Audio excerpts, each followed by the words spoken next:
সন্ধ্যাবেলা এখন টিফিন করতে বসে গেছি। বাড়িতে ফুচকা বানিয়েছি, এই যে রায়তা বানিয়েছি আজকে ফুচকা খাওয়ার জন্য।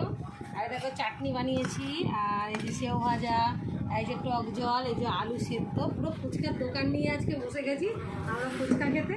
তো আমার মেয়ে দেখো, ছোটো মেয়ে ফুচকা খাচ্ছে, আর আমার বড়ো মেয়ে আর আমি খাবো এখন ফুচকা। আমার বড় বাড়ি নেই, তো আমরা এখন ফুচকা পার্টি আমাদের।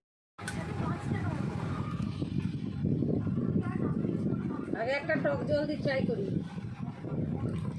ঠান্ডা জলটা, ফ্রিজের জল দিয়ে।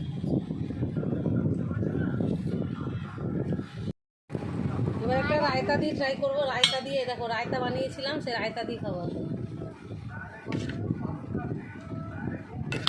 ভরে ভরে আলু দিচ্ছি, কিন্তু দোকানের থেকে বেশি।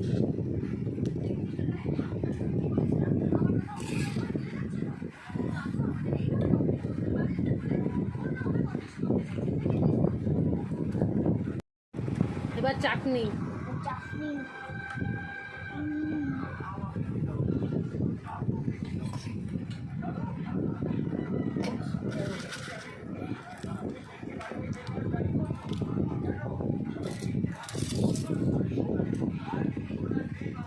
দারুণ হয়েছে। ওই দোকানের থেকেও ভালো হয়েছে আমার ফুচকা বানানো। টাটা।